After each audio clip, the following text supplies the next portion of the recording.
I realized that there was other things around me that were happening here on Earth, like in our own little spaceship.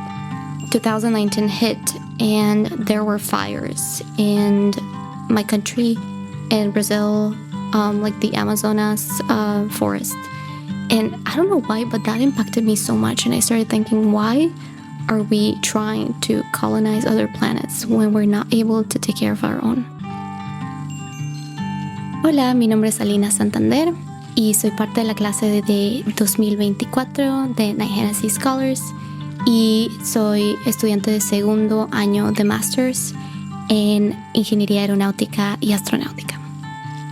Yo imagino un mundo donde la ingeniería aeroespacial sirve tanto a los humanos como al planeta.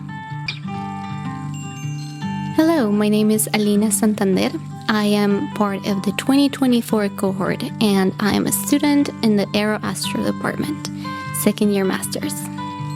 I imagine a world where the aerospace industry serves humans and the planet equally. Welcome to the Imagine a World podcast from Knight-Hennessy Scholars. We are here to give you a glimpse into the Knight-Hennessy scholar community of graduate students spanning all 7 Stanford schools, including business, education, engineering, humanities, law, medicine, and sustainability. In each episode, we talk with scholars about the world they imagine and what they are doing to bring it to life. Today, we're diving into a topic that's incredibly close to both my heart and Ashley's heart, women in STEM. We also learn how to reimagine what it means to explore outer space while simultaneously taking care of our home planet.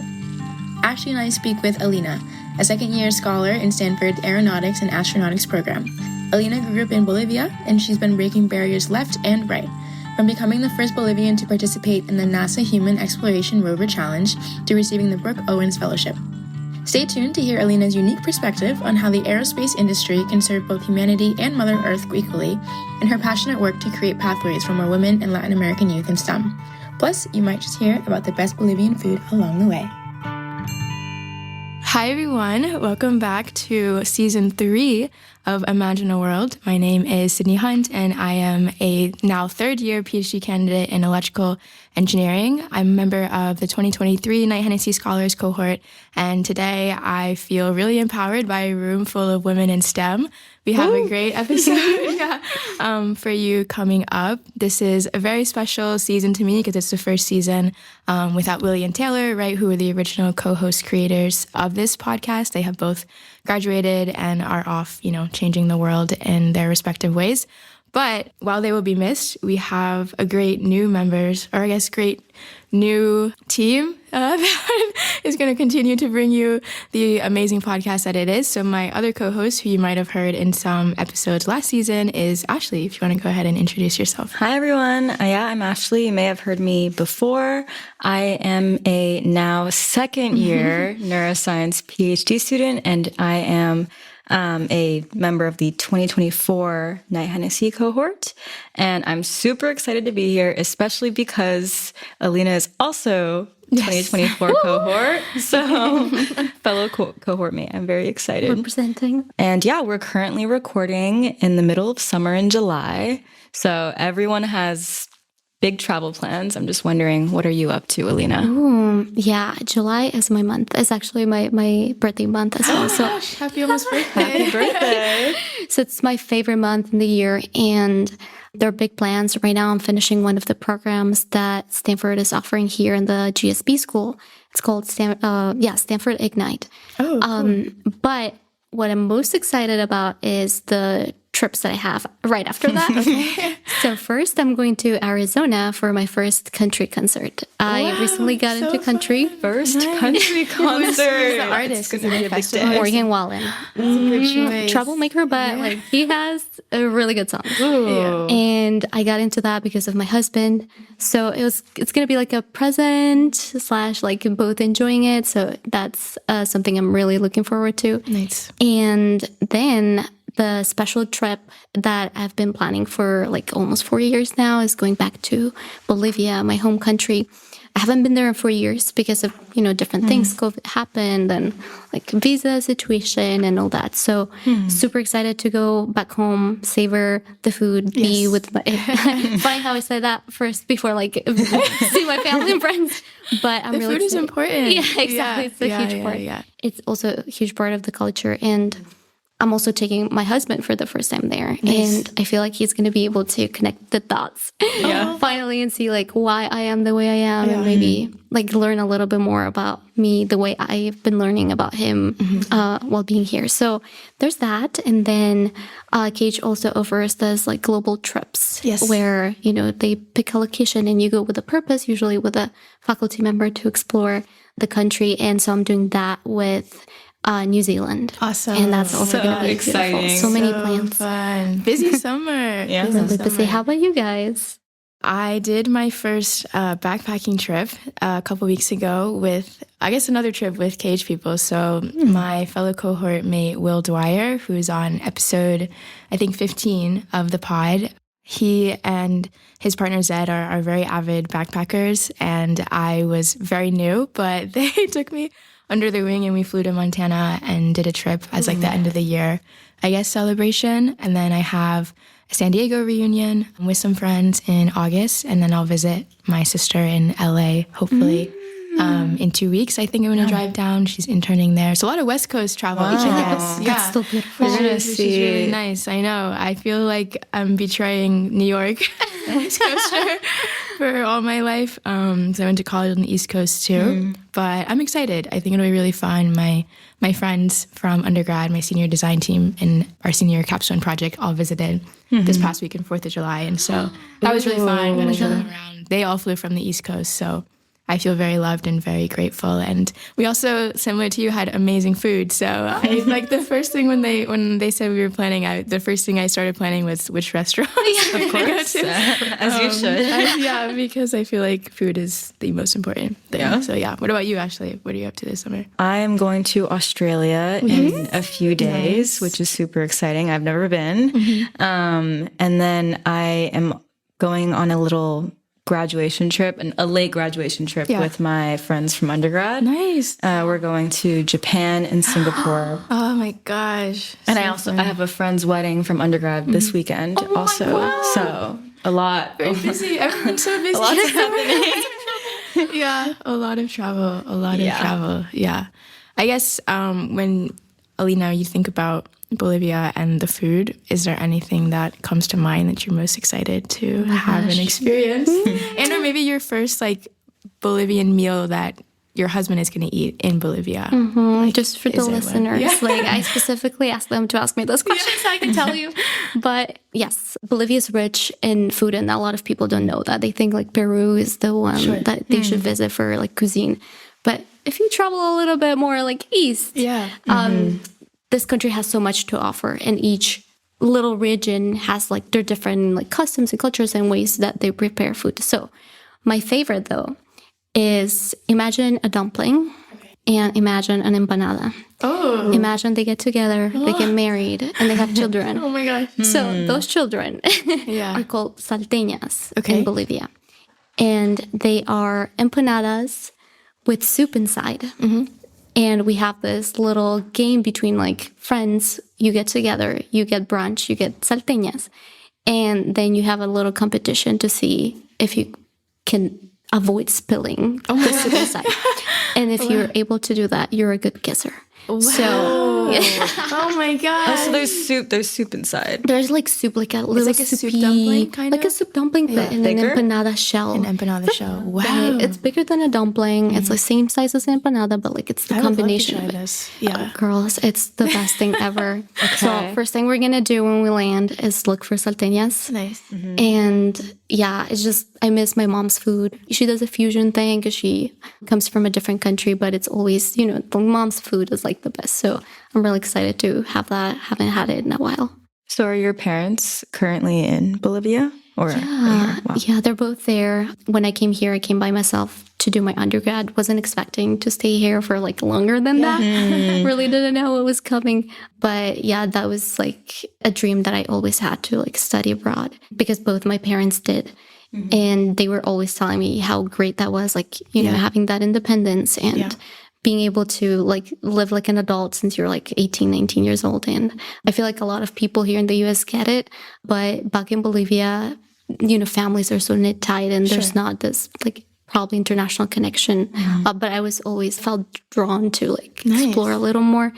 So that's how I ended up here. But they're with my sister, who's also, she's studying biology. So like, not related to none of your fields, but she's loving it. And hopefully, you know, we can see where we can reunite. I would love to live like next to her. I miss her so much. Maybe she'll study abroad here too. Definitely. Yeah, she should come visit.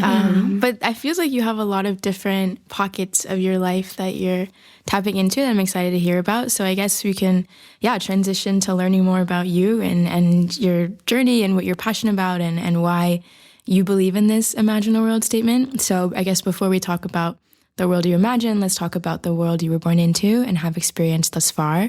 Where are you from and what was your journey here? I love that question. I was born in one of the highest cities in the world. That's actually one of my improbable facts. La Paz. It's 13,000 feet above sea level. Oh my gosh, that's high. Yeah, which translates in like almost 4,000 meters. So I like to think that I have bigger lungs than the average person because we need more air. But it's such a special place to grow up with because like you wake up, you see through your window and there are like mountains full of snow.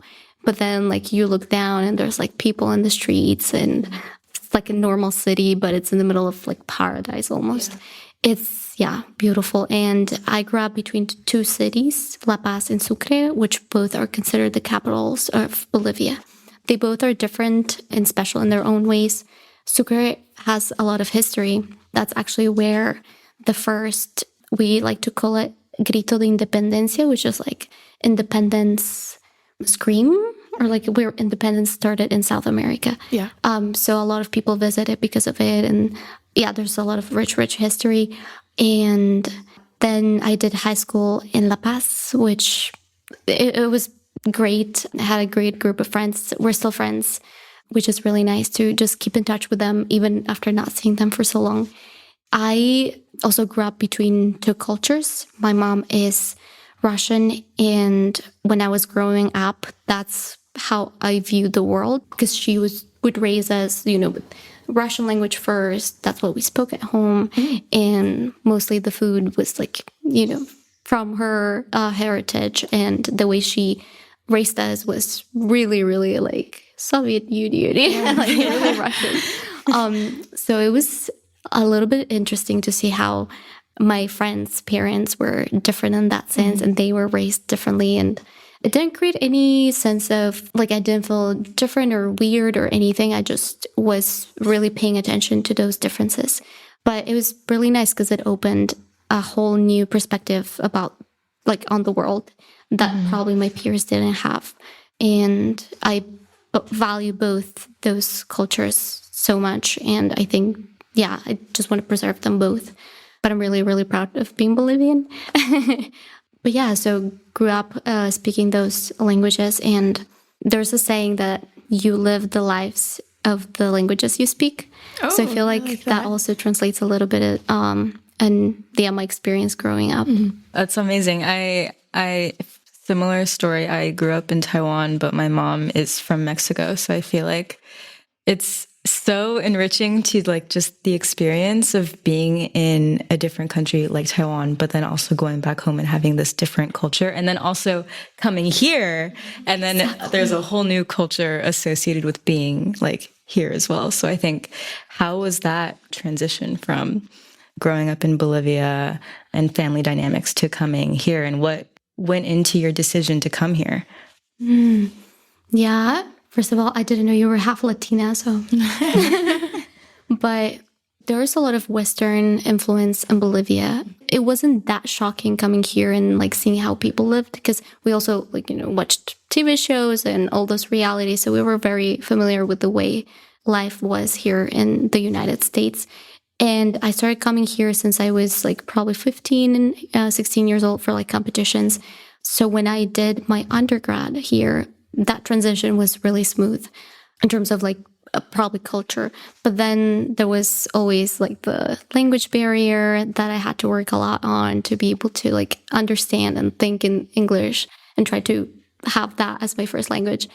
And connection with people also was a huge thing that I had to work on because I wasn't able to communicate probably that fast or the way they were expecting. There was probably this like disconnect or this gap. So I had to work a lot on that, how to connect with people whose language I don't fluently speak, or they probably grew up differently and, in a completely different setting, and probably didn't understand where I was coming from. Like, in Bolivia, we kiss everyone when we say hi. And here, Very different over here. especially after college. Yeah. You only hug, or sometimes you just wave. But I missed that, like, physical connection. Yeah. So I had to learn a little bit to adapt, which could be seen as a good, but also a sad thing, because it's something that I crave, like that human connection and being close to my friends and people. But also I understand that, those boundaries come with the different backgrounds, and I have to respect those. Yeah. So it was interesting. That transition was really peculiar, I would say. But then the way of teaching here, for example, a lot of people would ask me the difference between going to college in Bolivia and here in the States, because they think maybe here it's like better or something. But I haven't seen that difference. We probably have the same materials. They probably teach us the same way. I would say the only difference is the resources. Here, there are, you can go to labs and like you have the equipment. Even if it's old, like there's still something. There we had to find ways to do tests and try to pay for things and all that. So like there was a kind of barrier there that wouldn't allow us to work on like research or innovation. But when it comes to the theory, I think, it's widely accessible. But that's another part of why I also decided to study abroad and try to expand a little bit on my skills in STEM and like try to learn more from environments where like innovation was first. That's also one of the reasons why I decided to come here. And I think that answers. Yeah, that's a beautiful answer. I was also like, I'm just curious with like higher education in Bolivia and higher education here, like were there any major roadblocks to you in terms of the application process for coming to like college here, like SATs, ACTs, all of that stuff? Yeah. Also, what did you study too, for the listeners who don't know yet? Yeah. I started in Bolivia with physics, and that was a public school. I did that for a year and a half. The application process for me was like very smooth because I used to participate in Olympiads, scientific Olympiads. Yeah. So it was, if you were to win something at this competition, you had direct access to this public university. And that's how I was able to do it without like an exam. Yeah. But usually you take an exam to be placed in the university. So if you pass, you go in. If you don't, like you try again. So that process was so smooth that it really shocked me, all the things I had to do as an international student to apply here in the US. Like you said, SATs, the TOEFL, like all of those things that nobody really guides you there. Nobody really tells you this is the way you should do. I didn't know I had to apply to several colleges. Like I thought, okay, one and good, like we'll see. No, here everyone applies to 6, 7. Like they have all options and they weight them and they apply to scholarships. And that's such a painful process for a lot of international students because we don't know how to navigate this. If you don't have the necessary tools and support, there's no way you are able to know certain things. So it was kind of gate kept too, I felt like. And I was trying to change that a little bit. But yeah, taking those exams and trying to navigate the process, applying, like paying all the application fees. And I didn't know you could like apply for a fee waiver if you didn't make a certain amount of money. Nobody told me that until the last minute. And I was like, oh my gosh, I could have saved so much money. But yeah, that wasn't really a thing. But once I was here and like applying to, master's, PhDs and all that, like it felt so much better. And of course, like all that pain that I went through finally kind of paid off for the next stage.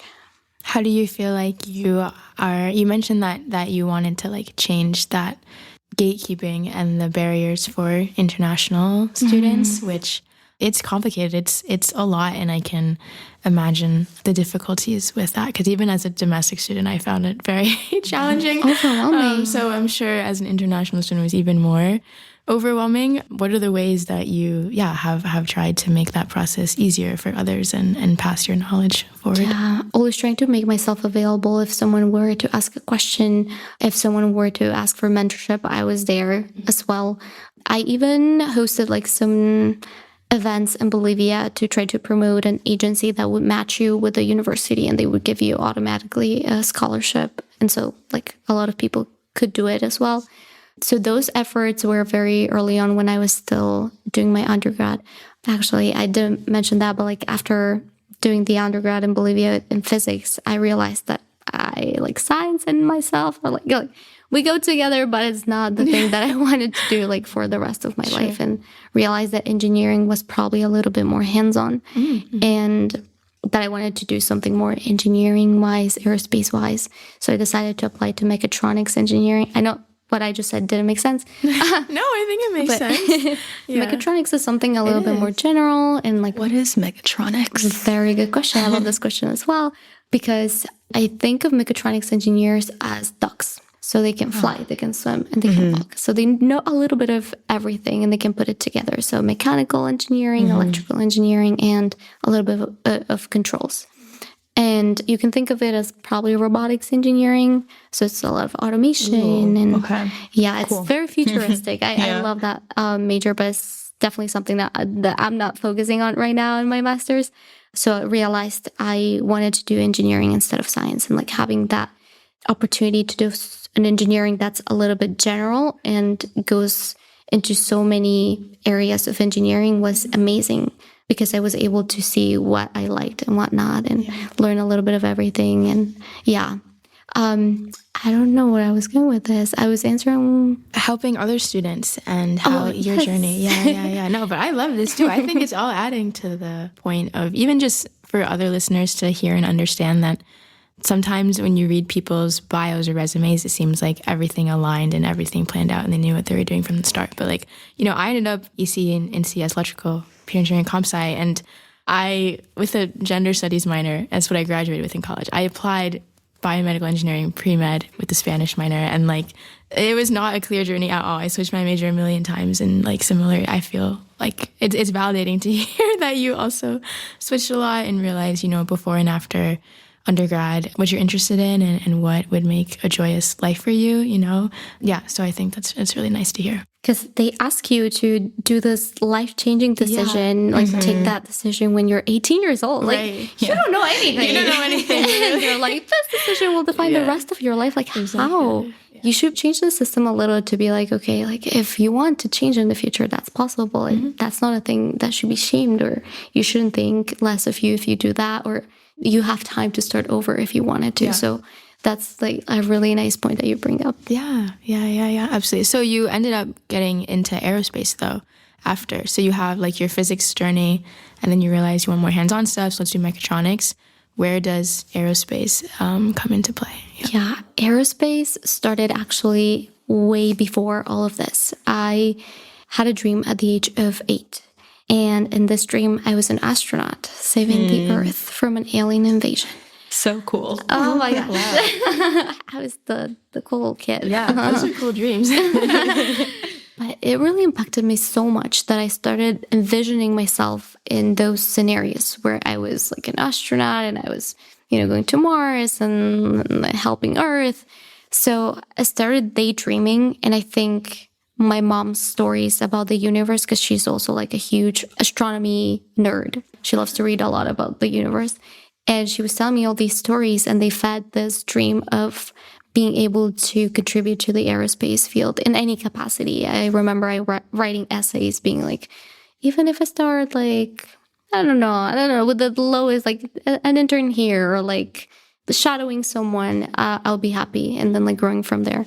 And so that dream was always in the background, but that wasn't something available in my country. We don't have aerospace engineering. The closest thing was physics, and that's why I kind of went that route, like astronomy, But then soon realized that calling that I had was something I had to answer. And when it was finally time to do it here in the US with my master's or PhD. I felt like I was ready. It was the right moment. It was a dream that I wanted to fulfill. And Stanford is actually the best place to do it, one of the best places to do it. And yeah, I don't regret taking all those different paths that took me here, because I probably know more about myself and about engineering and about aerospace in ways that probably wouldn't happen if I went straight to aerospace. And yeah, I feel like the path was right. But that dream was literally since I was like 7, 8 years old. So finally living living the dream. This is like an awesome, it feels like you're literally living your dream. Like you had a dream and now you're living the reality, which is cool. And I'm excited to see the rest of your journey too. Yeah, I wish I had a dream that told me what I was going to do at 8 years old. That sounds amazing.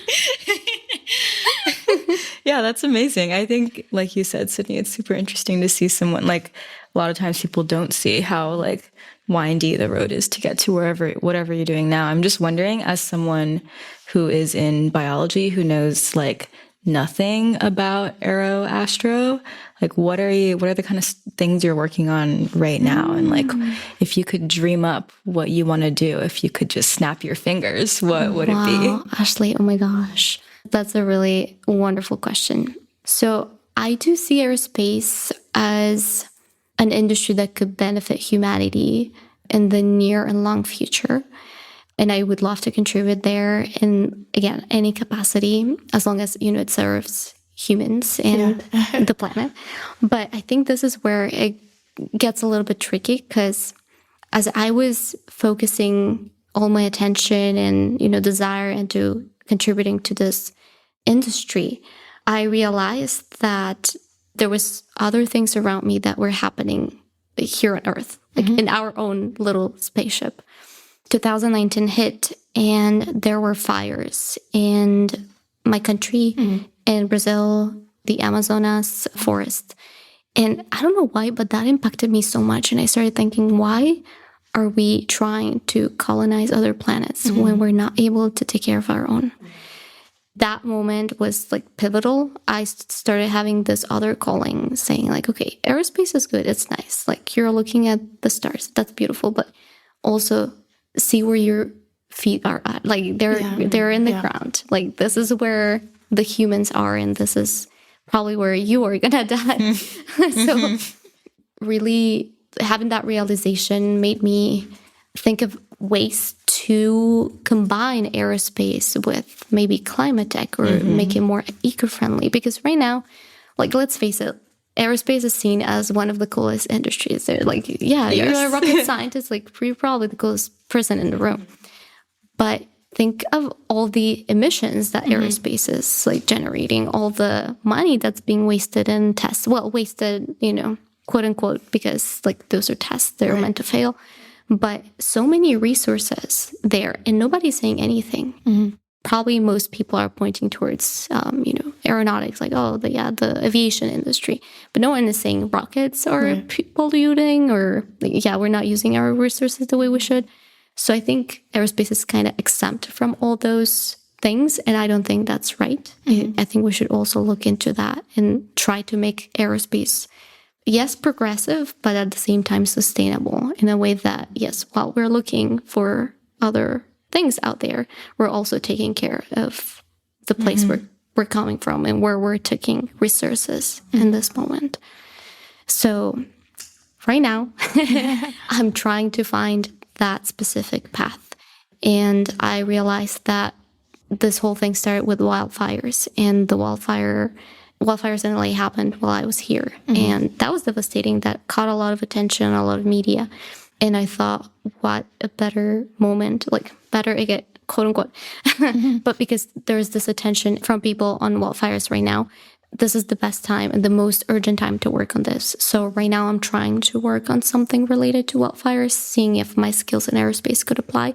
But even if they don't, I feel like right now I should focus on something related to that. And with Stanford Ignite that I mentioned at the beginning of our talk, I'm trying to build this project with other people where we're trying to make homes more resilient to wildfire by giving homeowners the necessary tools and connections so they can harden their homes, like harden their homes in order to protect themselves if a fire were to start close to them. And this is not only a problem here in California, it's very relevant. South America, in the world. So with climate change, this is going to get just worse and worse because everything is getting hotter.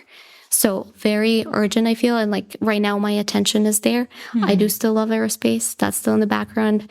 I still want to be an astronaut. That's going to happen. I know it. Yes. But I don't think it's as urgent as the other things that we have to pay attention to. Yeah. That is so cool that you work on, like, I feel like you're working on aeroastro, but also you know so much about like the effects of climate change, the effects of aeroastro on climate change, and you're working on that end too. It feels like you're working, like, it's just really cool to see. I think it's very inspiring as well. Yeah, I am one of those people that you mentioned that don't think about rockets, etc., having the pollution on the Earth, because I feel like, you know, I go on Google Flights and buy my ticket, and there's a little icon that will say low carbon emissions plane. You feel so good. You know? Okay, yeah, I'm polluting the Earth, but at least a little bit less. And then, yeah, here we are with rockets where there is no Google Flights, right, for rockets, and you don't really see the emissions, you don't really see the resources that are invested that might not even give you the outcome that we want. And I think it's really interesting to feel like that's also a challenge in many industries, right? Like I work in a hospital in my lab, and every time we like enter a certain room, you have to wear full PPE. And I feel so wasteful all the time because there's sometimes that you have to go in and just do one thing that literally takes 5 seconds, but you have to put on shoe covers, like at least your lab coat is reusable in your pants.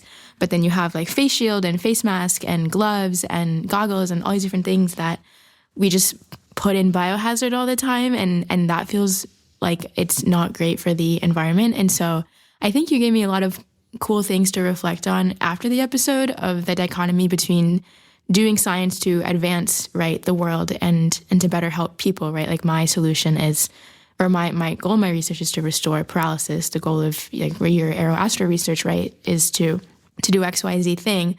But at the same time, yeah, we are helping people in those ways, but are we actually helping people on an everyday level of this planet, you know, and how we take care of it, and what are ways that we can ensure we are respecting Mother Earth while also still doing research that benefits society? So I don't know. I feel like that was a very, very like insightful response that makes perfect sense to me, even not as an aerospace engineer. Like that is not rocket science. Everyone can understand that. At least I hope a lot of people can understand that.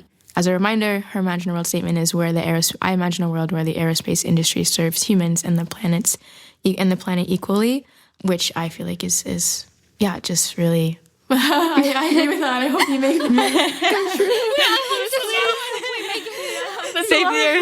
No, I mean, it's not just going to be you, right? It's like a team effort. It's everyone, really. Yeah. There's so many companies right now trying to work on like less, like, what is this? SAF, Sustainable Aviation Fuel. Recently heard about them, like 90% less emissions than the current fuel that they use. So 90%? Yeah, 90% less. Let's use it, right? Yeah, but so many people working on these problems. Of course, when you talk about climate tech, there's a lot of regulation too, and it varies from country to country, from state to state here in the US, even from county to county. So it's sometimes really hard to make those changes when policy is also involved. So also, like, you know, politics and all that, those are also skills and knowledge that are so important to learn while you're trying to make change. And I realized that when I was here at Stanford for the first time, and I was like, okay, it's not just enough to dream about this and like try to make it happen. No, you gotta have everyone on your side, and you gotta make sure you are on the right side. And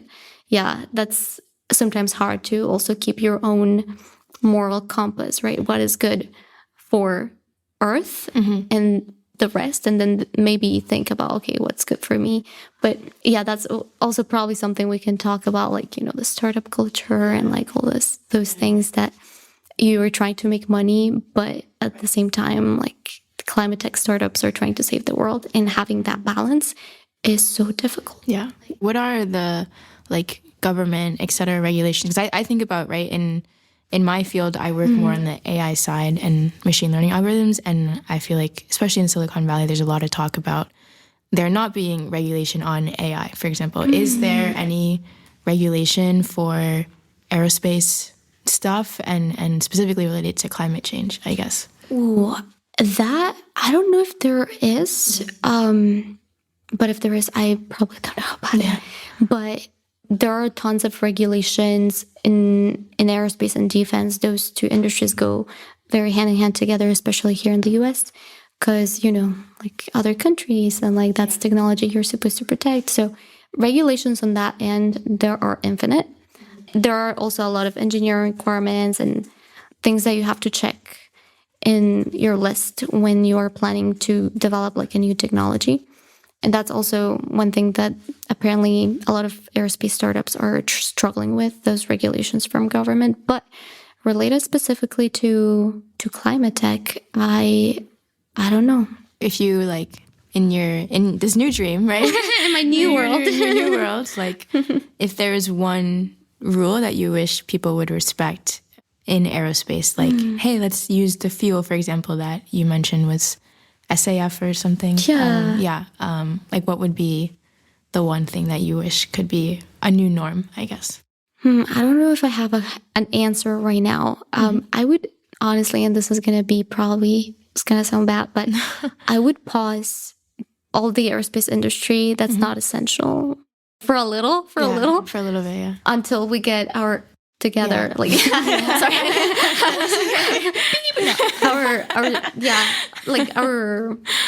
like everything together here on Earth and try to lower emissions, because we know we're not going in towards a nice future if we don't really take that into consideration. So I would post that, and I even talked to a professor who's also like a philosopher, but he's doing really cool stuff with aerospace.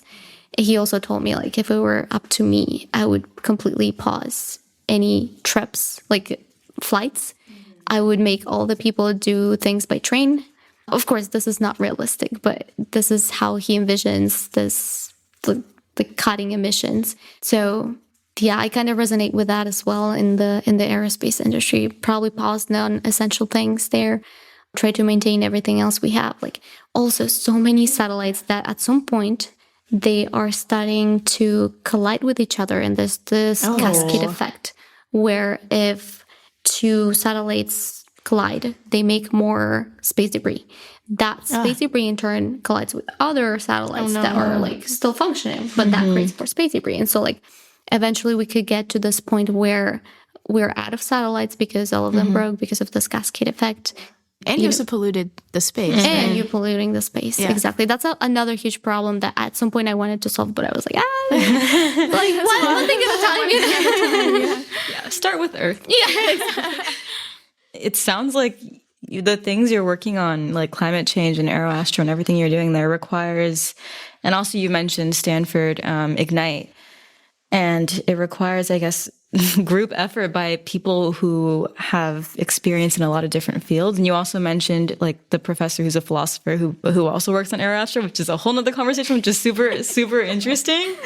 And I'm just wondering, so Knight-Hennessy is also a great, amazing scholarship program that has people with all sorts of different backgrounds and who study all sorts of different things. So I was wondering if you've been able to find people in KH who care about the things that you care about and have been able to provide more interdisciplinary, I guess, perspective on the issues that you're dealing with. That's beautiful. So I didn't come to KH right away with this idea or this plan. So I wasn't talking to everybody about this, but I knew a lot of people work on like climate related stuff. So definitely know of a couple people. I'm going to ping pong some ideas, brainstorm with them, but that's a beautiful resource that we have here as KH scholars. Sometimes you don't realize what amazing things they're working on until like you have like a sit down conversation. I mean, it's like me right now. Same. Yeah. Right? I'm like, okay, what are you working on? What do you care about? And like, because time is limited too, it's so hard to have those conversations. But when they happen, that's so magical. And I hope to have a little bit more of those with those folks. But I'm pretty sure I'm going to be able to learn so much from all of them because they also have that experience. I have recently got into this and they've been working on this stuff for like years. Sure. So really excited to see that. But yeah, that's the beauty of the cage community. Was there anything that you experienced within Cage once you got here that was surprising to you in a positive way that could relate to, like the interdisciplinary collaboration that we've talked about and Ashley mentioned that could relate to like, I don't know, the Denning House fridge and how it's always stocked with snacks. Before this episode, we all ran upstairs to grab snacks, or just, Northern California even as a whole. Like what do you feel like you've gotten out that was a pleasant surprise from Cage? I feel like everybody says that, but the community. But I want to go even deeper, and I will say the emotional support that I get from the community. When reading the bios, everyone gets intimidated, and they're like, oh my gosh, they're probably... Like, you don't see the human side until you talk to them. And then is when you realize, oh, we're all human. We're all doing this path together, even though it might not look the same. We are probably going through similar experiences, and it's been amazing to people who, are probably famous in their country, and they're like struggling with something that I'm struggling with, and we're like both like, oh, okay. So I think that has been incredible, being able to rely on those connections to be able to get this emotional support that sometimes is needed. Yeah, Cage has by far been one of the most enriching parts of my PhD, and I'm really grateful to have it specifically for the emotional support. Yeah, wait, I need to ask you guys too. Wait, this is a conversation why I feel like... No, it's about you. You're the star today. No, but like, I would love to hear your favorite part, or like what's something unexpected. Yeah, okay. Well, I can say for me, so it's a hard question to answer without also feeling like I'm saying the same thing that everyone, the community, all of you, because it is true. It is the community and it is the people. I think the most pleasant surprise I had from Cage was when I came into it. I interviewed at Immersion Weekend. I was 21. I was like, literally hadn't even graduated college at that point, and there were Forbes 30 under 30 people were married, people had kids, someone was pregnant. I was like, oh my gosh, like, I guess I saw it more, like you said, as the space where people are their bios. And then once I actually got accepted and then I joined and I came in the fall, I felt much more the human side, like you said. But all my close friends, like my closest friends at Stanford are all from Knight-Hennessy, like shout out, I guess, Will Dwyer, my plant biologist, like Shaheen, my med student, going to save the world, like John Marco is doing the LLM program in the MIP. So a lawyer, like these are all amazing people that I would not have overlapped with in electrical engineering. But what my actual answer is, Cage has actually been a safe space for me to try things that I thought were scary on very different levels. So I guess on a rare and very recent, like yes, I played soccer through high school. And I had a lot of fun. Didn't really play a lot in college because of COVID and just scheduling, etc. Like most of my college was online. But when I came here, I tore my meniscus. I was injured for a while and I didn't play, and I was really scared to get back into it. I also felt like there were very few all women's leagues, and I was a little bit intimidated of playing with all guys because I'm 5'2", and yes, I have skills, but like when someone's 6 foot, there's only so much that you can do. But someone sent in the Cage Slack a few weeks ago that they were going to start a summer intramural soccer team. If anyone wanted to join, do you want to? I was very nervous. I was like, you know what? It's been 2 years at Stanford. I haven't played since I've been here. Like, I'm healed. I did all my PT. I did whatever. Let me try it. And yesterday we had our first game. And I also was the only girl in the field as well, which is something that I thought would bother me, but actually didn't at all. And like, we ended up losing, which was fine. But, I scored a goal and I had an assist. And like, that to me was really empowering to feel like, wow, I would never have expected that Cage was the thing that got me back into soccer after tearing my meniscus, and the simple Slack channel message of someone just asking for teammates was that. And then on a deeper level, I guess if you listen to my episode, I talk about public speaking, which I found to be very intimidating as well. But through the Dan and Lisa storytelling, I shared the story about my mom and her journey. And then eventually actually was for you two, your speaker at Immersion Weekend. I did the intro for Suleika who was the McMurtry leadership lecturer. That was beautiful. Thank you. Yeah, and like sharing that story about my mom and her cancer journey in parallels that Suleika had in her book with her cancer journey. Like, I would have not imagined in my immersion weekend that I would be the speaker the following year. So very long answer, not to make this about me, it's about you today, but I do think that you're 100% accurate, that there is an emotional support and an emotional safety net that if you fall or if you fail, there's going to be someone who catches you in cage, and that's something that's very hard to duplicate elsewhere. Yeah. What about you, Ashley? I'm about to say what both of you have already said. But I think, the community, yes, it is my favorite thing. I think I've also always been very interested in, I feel like a big part of, me is that I've always had a lot of random interests in very different things. In college, I was really, really into marine biology. I've been into marine biology my whole life, into stuff like astronomy and as well as neuroscience. And coming here and choosing a PhD program in neuroscience, it is, in what my biggest fear was, it is very limiting. You are basically forced to tunnel vision yourself into neuroscience for the next 6 years. And that was something that was really scary to me coming here, that I would I love everyone in my neuroscience cohort, but it's like you're so surrounded by neuroscience every single day. I feel like it was not going to be healthy for me, honestly. But Cage, I think the most exciting thing about Cage is that obviously everyone is doing very different things, working in very different fields, and has very different sorts of knowledge of different things. And so in our Cage cohort, shout out Danny and Daviana, who are Ocean's PhD students in my year. I met Danny at immersion weekend, and I was really nervous. I didn't really know anyone. And then I said hi to Danny, and I was like, what do you study? And he said, oceans. Yes. And instantly, You're everything centered around my conversation with him. We had lunch together, and he was talking about all this marine science stuff he's working on.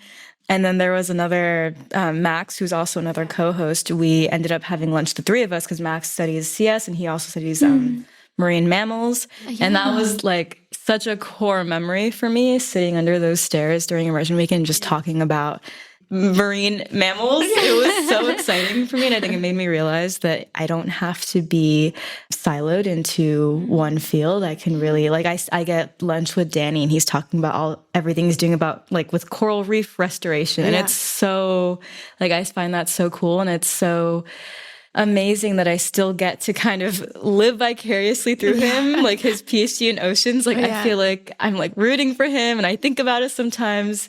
So I think that's also been a really valuable part of Cage for me. And also growing up in a different country with different cultures, I think just being here, and there's so many people here who have lived in different countries and have had such different cultural experiences. And I think when I meet someone who's lived in a different country, there's also many people who've lived in Taiwan for several years. And it's such a deep sense of instant understanding. They get everything. It's just something you don't find very often.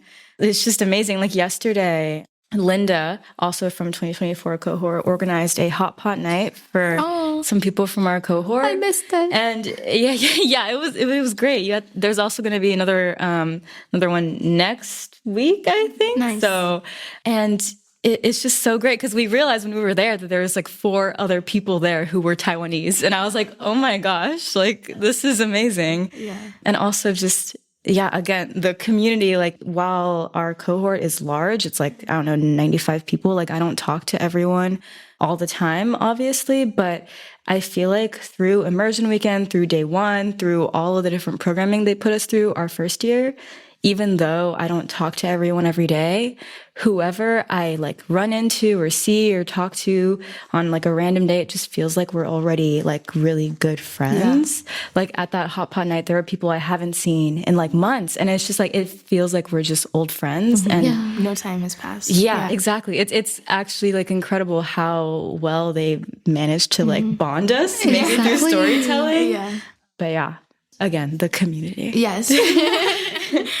Yeah, it's not a basic answer. I feel like we always, everyone who we interview on the pod always like, I feel bad that it's the same answer. But, I think it shows that people are genuine when they share that, right? And it's true, and it's felt in different ways by everyone, but it has the same like underlying basis. So I feel like that's great. I guess, as we're thinking about KH and how amazing it is, and talking specifically about how maybe at first you see people more for their resume, and then once you actually get to know them, you see we're just humans. I would love to have the listeners, learn more about you than just your amazing accomplishments and your resume. So would you want to share some improbable facts with us? For those who don't know, improbable facts is one of the application questions in the Knight-Hennessy application, where you have to list 8 improbable facts about yourself. And these are things that are true about you, but people may not necessarily know. They can be very serious. They could be very silly. And Alina, would you like to tell us? Okay, oh my gosh. A few improbable facts? I currently remember too. So let me pull up. I have your thing on the portal. We can do that. Yeah. So I remember one of them was that I was like the Usain Bolt of my class when I was in high school, because I was one of the fastest runners. That's amazing. Wait, did you run track or just like in general? No, just like in general. We used to do like competitions or like, I don't know, I think it's called track as well in Bolivia. But so we used to do competitions and I used to win all the time. I felt so proud. I was like, oh my gosh, this is great. I don't run much anymore, so that's probably not true anymore. One that I love is that I visited all the biggest telescopes in the world. Wow. I like to call them our eyes to the universe. That's so pretty. there are a couple in Chile, like different types of telescopes, like radio telescopes or like those like with the mirrors.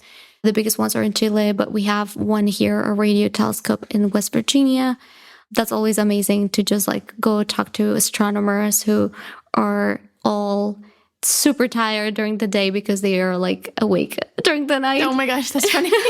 They're nocturnal. And I remember one of my friends were like, I love sleeping. I think that's why I'm not going to be an astronomer. Yeah. But she loved space, so also super fun. And this is one of my favorites too. I am the conspiracy theory guru.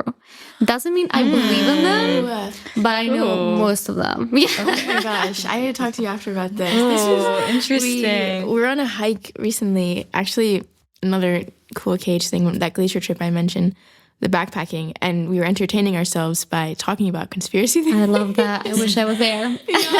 Next time we'll have you come and spill and share, because I also don't necessarily believe them, but I just find it so fascinating to like understand what people are thinking. Exactly. Some of them are silly, but some others you're like start questioning, like, is reality real? Like, is this really the those are a couple of things that I will share about my improbable facts. I think the rest can wait.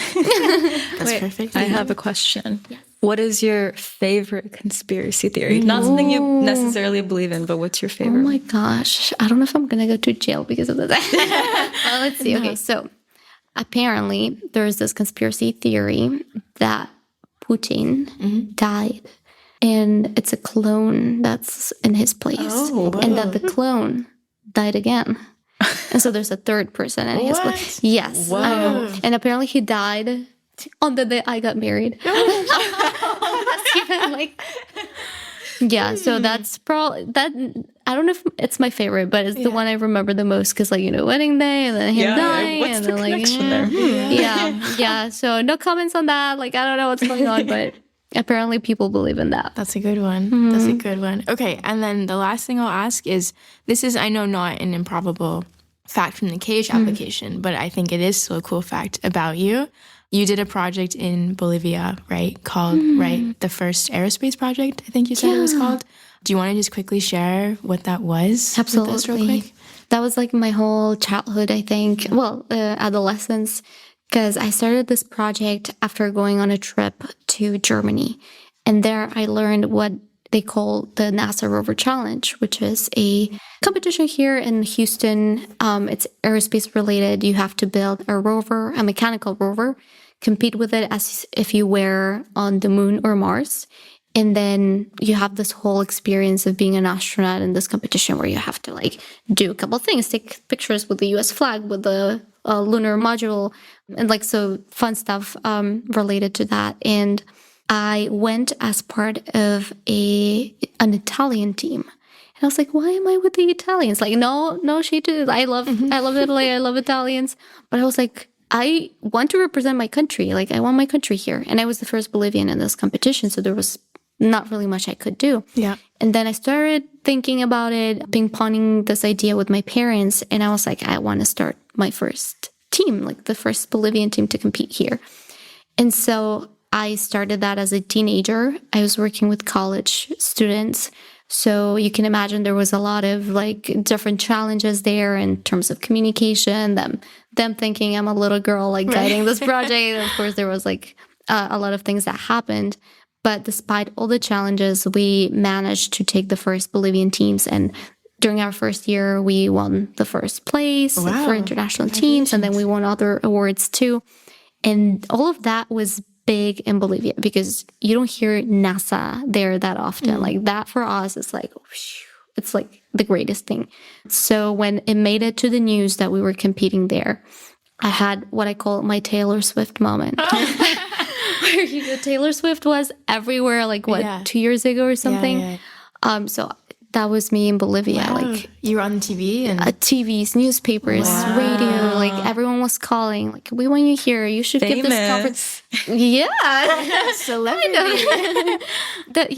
Almost even one time, someone stopped me in the street and they were like, "You're Alina," right? Like one time. One time. Hey, that's all you need. That's all you need. That would make the rest of my life. That's so cool. That was an amazing time, and I was a teenager, soaking that, like, I guess all those interesting experiences, but it also came with a lot of challenges. A lot of people were questioning, like, why is she doing that? Why is it a woman? Why are we wasting money on this and stuff like that? So I had to kind of build these skills to be resilient, or like maybe close my ears to all those bad comments. But that competition and all those participations that we had build a wave that expanded through Bolivia, like all the cities, and even internationally in Latin America. Nice. So it was not only us participating as one of the few Latin American teams in this competition.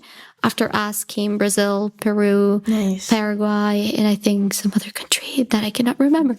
But they started because of us, because they saw that a Bolivian team was able to do it. And so they saw that and thought, why not us? Yeah. And that started that wave, and it was amazing. It lasted for a little while. With us started this generation of young people who were interested in STEM, and they started doing other things on their own. So that was a very, very interesting time in life back in Bolivia. How old were you when this was happening? Maybe 16, 17. Wow. Yeah, really young. But yeah, I'm going to reminisce on those times for sure. It was amazing.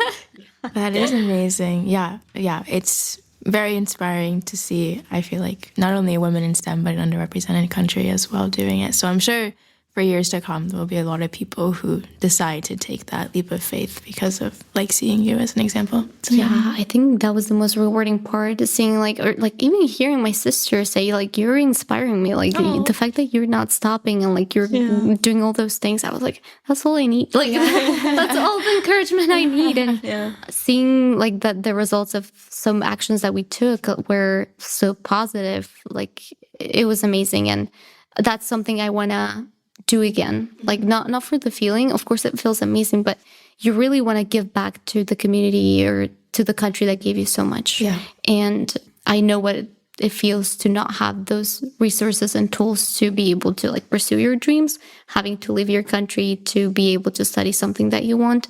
And I don't want other young people to have to do that and leave everything behind for their dreams when they could do it in their home country and, like, stay there. So that's another huge part of why I'm still interested in aerospace, trying to bring that industry in Bolivia and try to make Bolivia a contributor in its own way to the aerospace industry. Yeah. It's beautiful. I think I have one more question that I think we didn't get to touch on, but I'm very curious about, because I know next to nothing about Bolivia, admittedly. So I was wondering, could you just tell us a little bit about, like, starting with where it is on a map and kind of the culture of Bolivia and kind of how it's different from here? Yeah, thank you for asking. So Bolivia is in the middle of South America.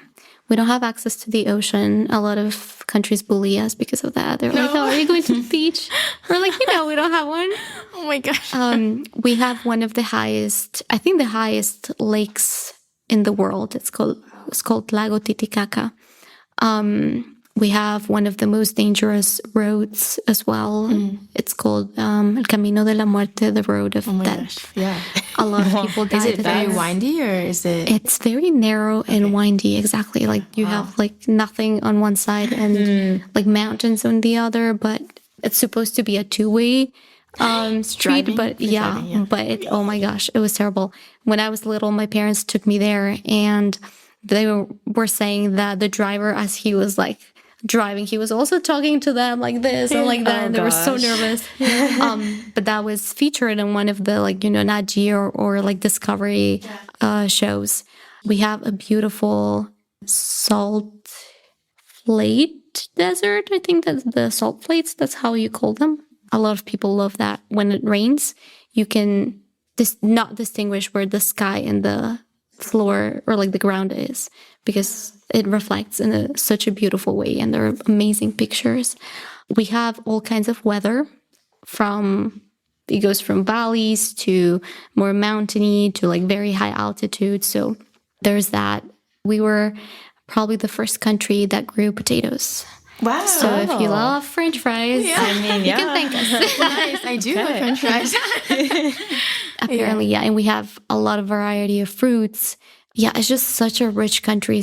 Like so many typical dances, typical food, traditions, very weird traditions too, not gonna lie. Like we sacrifice a lot of animals. Like not personally, but you know, like part of the culture. Yeah. And it's a mix of different cultures as well, because we were colonized, but at the same time, indigenous people were able to preserve their culture, but there was a mix at some point. So there was like this very weird phenomena where people believe both in, like, they're Catholics, but they also are following this mystical traditions and are super superstitious. And it's a wild mix. But you're very welcome to visit. I would love to. Invitations extended. Really, it's a beautiful country. People are hospitable, and it's just like you never get tired of exploring. It's a really nice country, and I really hope more people get to know more about it and visit it. Yeah, it sounds amazing. I must go. Maybe it'll be the next Cage Global Travel Study trip. Hopefully we'll make it happen. Yeah, and I'm excited for you to be able to go back after 4 years. That's going to be amazing. Yeah, I'll keep you guys updated. I'll send pictures. Please do. Yes. No, I'm very excited for you. And send it to the staff so they can know how beautiful it is and make it exactly make it happen. It's possible. I mean, Tomo, who's I don't remember exactly what year.